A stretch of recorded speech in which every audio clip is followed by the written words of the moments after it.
آپ کو بتانا چاہتا ہوں کہ 49 سال سے میں ہائی کورٹ کے سینئر وکیل کی حیثیت سے انرول ہوں. بلی کو گوشت کا چوکیدار بنا دیا اور یہ توقع کرتے ہیں کہ اب ہمارا ملک جو ہے صحیح چلے گا. قاضی فائز عیسیٰ صاحب، بہت بڑی قرآن کی آیت ہے، فاحکم بین الناس بالحق، اس کے نیچے آپ بیٹھے ہوئے ہیں. لیکن آپ کے فیصلے، عامر فاروق کے فیصلے اور راجہ سکندر کا گٹھ جوڑ، ہمارے بنیادی حقوق کو ختم کر دیا گیا.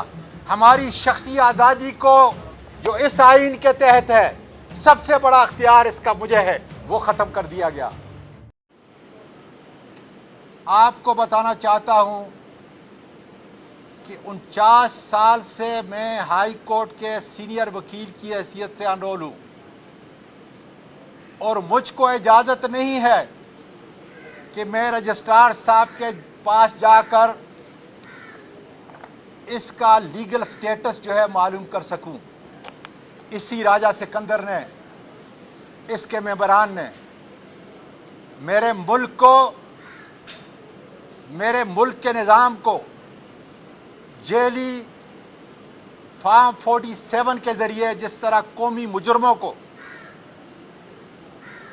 زرداری اور شریف خاندان جنہوں نے 40 سال سے اس ملک کا بیڑا غرق کیا، ان کو مٹھایا ہے، فیصلہ سازوں نے بلی کو گوشت کا چوکیدار بنا دیا اور یہ توقع کرتے ہیں کہ اب ہمارا ملک جو ہے صحیح چلے گا.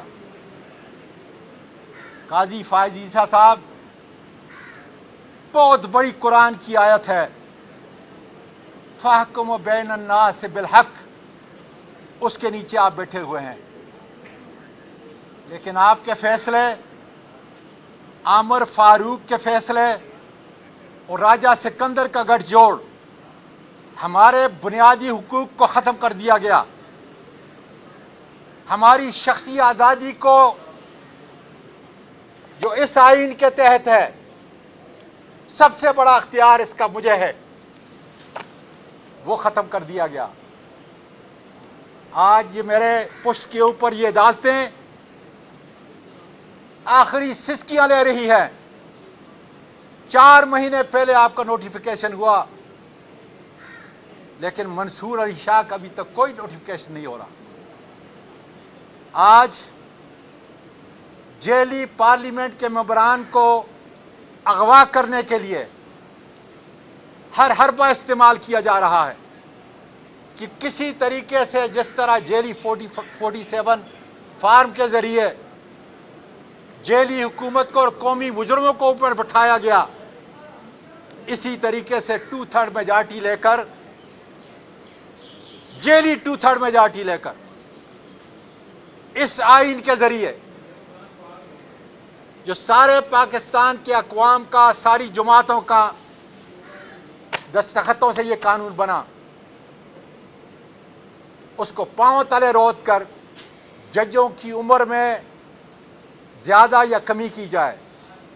بتانا چاہتا ہوں کہ پاکستان کے وکلا،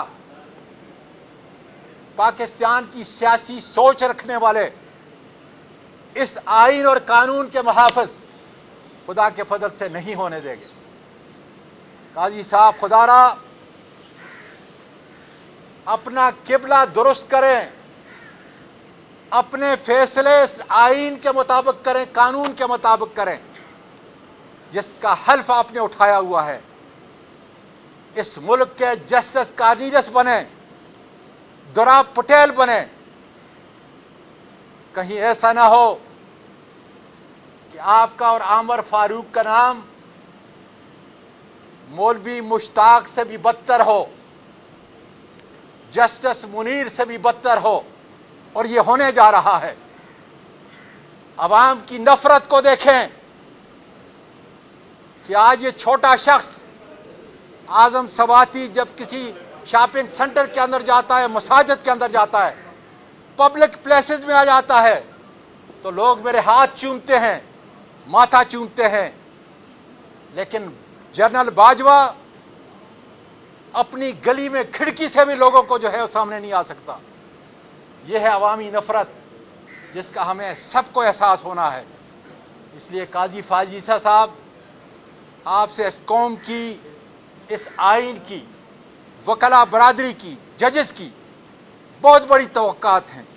اس لیے آپ سے گزارش ہے کہ پی ٹی آئی کے کیس نہ سنیں، عامر فاروق صاحب پی ٹی آئی کے کیس نہ سنیں، عمران خان کے کیس نہ سنیں، ہمارے جتنے اور اسیر ہیں ان کے کیس نہ سنیں، اس لیے کہ ہمیں آپ پہ کوئی اعتماد نہیں۔ آپ کے فیصلوں سے اس آئین کی دھجیاں اڑ چکی ہیں، آپ ہمیں بنیادی حقوق نہیں دے سکتے۔ اس لیے یہ عمران خان کا پیغام میں آپ کو دے رہا ہوں کہ ہم نے پہلے کہا، اب کہا، اور اب عمران خان کی زبان میں کہتا ہوں کہ آپ پر ہمارا کوئی اعتماد نہیں، وکلا کا پاکستان کے کوئی اعتماد نہیں۔ بار کونسلوں کو خریدنے سے وہ اعتماد نہیں بڑھے گا، اس لیے قطعاً ہمارا کوئی فیصلہ آپ نہیں سنیں گے، اس لیے کہ آپ انصاف نہیں کر سکتے۔ بہت شکریہ جی۔ بیٹا، سب سے بڑی بات یہ ہے، اعظم سباتی کے پاس صرف پاکستان کی حفاظت کا، پاکستان کی ترقی کا، انتشار کو روکنے کا پیغام ہے۔ وہ نہ اسٹیبلشمنٹ کا ایجنٹ ہے اور نہ خان صاحب ایجنٹ ہے۔ جب خان صاحب نے یہ فیصلہ کیا کہ میں ختم نبوت کے احترام کے طور پر اور پاکستان میں انتشار کو بچانے کے لیے یہ جلسہ منسوخ کر رہا ہوں، تو ساتھ کہہ دیا کہ اس رعایت کے بعد سن لے پاکستان کا میڈیا اور پاکستان کے لوگوں، اس کی فور سائٹ کو دیکھ لیں، دور اندیشی کو دیکھ لیں۔ اس نے کہا مجھے معلوم ہے کہ اعظم مجھ پر اور سختیاں ہوں گی، مجھ پر اور کیس بنیں گے، تم پر اور کیس بنیں گے، لیکن پاکستان کی سربلندی کے لیے، ختم نبوت کے احترام کے طور پر میں اپنے وہ 4 جتنے بھی ورکرز ہیں، لیڈرشپ ہے، میں ان کو آج کے جلسے کی تمہارے منہ سے اعلان کر دو جا کر کہ آج کا جلسہ منسوخ ہوگا اس دن۔ اور ساتھ میں داد دیتا ہوں چیف منسٹر کے پی کے علی امین خان گنڈاپور اور اپنی پی ٹی آئی کی قیادت کو بھی کہ انہوں نے بڑا مثبت رول ادا کر کے ایک بڑی خونریزی سے ملک کے پاکستان کی عظمت کو بچایا ہے۔ میں ان کو سلام پیش کرتا ہوں کہ ان کی دور اندیشی کا نتیجہ تھا کہ جس کی وجہ سے میرے قائد عمران خان نے یہ فیصلہ کیا، اور آج پاکستان خدا کے فضل سے اس فیصلے سے مثبت سمت کی طرف جائے گا، ہم امید رکھتے ہیں، تاکہ قومی مجرموں، چوروں، ڈاکوؤں کی حکومت ختم ہو، ہمارا مینڈیٹ واپس ہو اور ملک میں آئین اور قانون کی پاسداری ہو۔ میں نے تو عمران خان کا پیغام آپ کے سامنے کر دیا کہ یہ کوئی بارگین نہیں تھی۔ جس نے بھی فیسیلیٹیٹ کیا وہاں پہنچانے میں سمجھتا ہوں ایک مثبت عمل ہے پاکستان کے لیے، پاکستان کے نظام کو بچانے کے لیے۔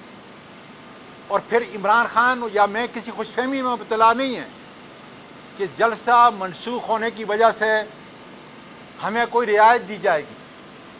ہم صرف ایک چیز چاہتے ہیں پاکستان میں، میرا لیڈر ایک چیز چاہتا ہے، قانون اور آئین کی پاسداری ہو۔ ہمیں اب بھی کیس، اپنے جتنے جیلی کیس ہم پہ بنائے گئے ہیں ہم فیس کریں گے۔ عمران خان خدا کے فضل سے جیل کی صعوبتیں برداشت کرے گا، ہمیں کوئی رعایت نہیں چاہیے، لیکن خدا را اس ملک پاکستان کو جو سب کا ملک ہے، فیصلہ سازوں کا ملک ہے، انہوں نے حلف اٹھایا ہوا ہے کہ اس ملک کو بچانے کے لیے ہمیں صرف قانون اور آئین کی پاسداری چاہیے، جس سے یہ ملک بچ سکے گا۔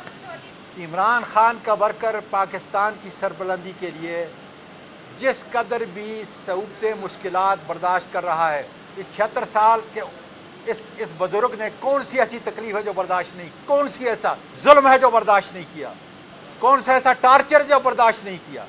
یہ ہماری خدا کے فضل سے عظمت کی نشانی ہے۔